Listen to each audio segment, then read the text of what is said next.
There was something in the atmosphere, quiet but undeniable, like static in the air, a hum just beneath the surface. Waiting.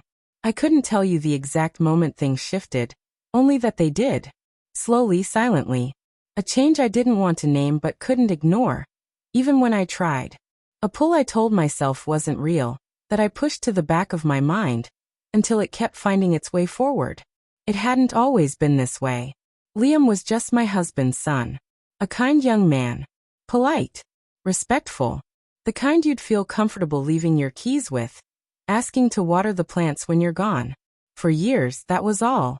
But then somehow, without my permission or awareness, something changed. Not in what he was to me, but in how it felt to be near him. He carried himself differently now. Moved with a quiet confidence that made the air in a room shift when he walked in. He held my gaze longer. Not long enough to be inappropriate, but long enough to stir something unfamiliar and unwanted in me. I hated that I noticed. Worse, I hated how I started listening for his footsteps. How I searched the room for him without realizing it. How my mind wandered when I heard his laugh from another room. Or when his hand brushed mine as he passed me a glass. Casual. Innocent. But never meaningless. There was always something beneath it. Something that made me feel alive and ashamed in equal measure. I told myself it was nothing. I was imagining it. I had to be. But deep down I think I knew better. And I think he did too. One afternoon, the three of us sat in the living room. My husband reading in his usual armchair, glasses low on his nose.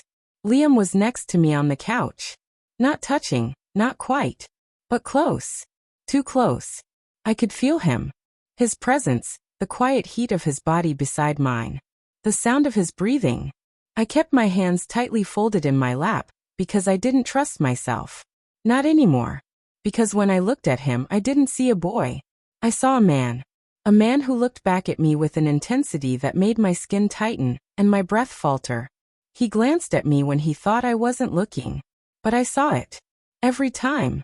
And when our eyes met, something passed between us. Not words, not even expressions, but a current. Sharp and real. Then he whispered it. Sorry, Claire. Just a name. Just a word. But the way it fell from his lips, low, hesitant, almost reverent, it hit me like a wave. It didn't sound respectful. It didn't even sound familiar. It felt like something else entirely. It's okay, I replied without thinking. But it wasn't. Not really. The next few days passed with a strange kind of slowness. My husband had left for a work trip, just a few days out of town, and the house felt larger than usual.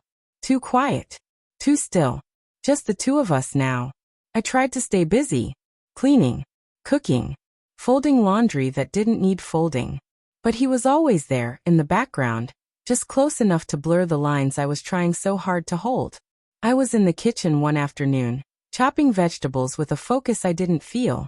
I sensed him before I heard him. That familiar prickle at the back of my neck. The shift in the air. He wasn't just standing there. He was there. Present. Intentional. My breath hitched. My hands paused over the cutting board. Need help? He asked, voice low and careful. I smiled barely. It didn't reach my eyes. I've got it. But he didn't move.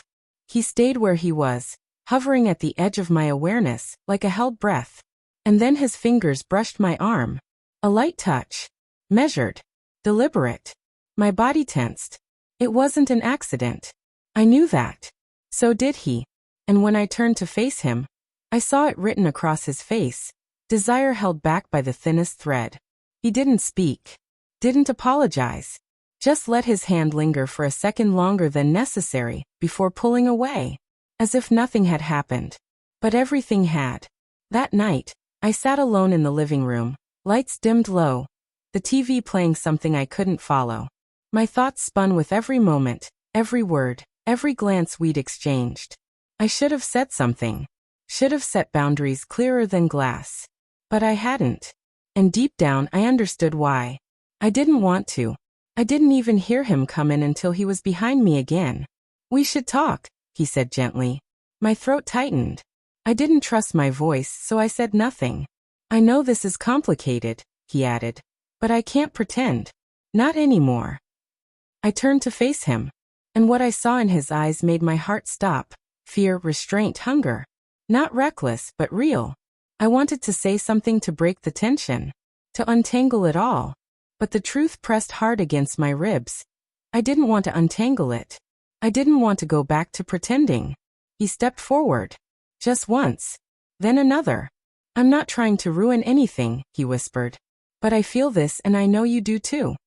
My eyes fell closed. My heart pounded. We had already crossed the line. Quietly. Slowly. With every stolen glance and unspoken word. And now there was no going back. Only forward into whatever this would become. The only question left was whether we'd survive it. If this story moved you, don't forget to like, share, and subscribe. Your support helps us keep telling these quiet, powerful stories. And we'd love to hear your thoughts in the comments below.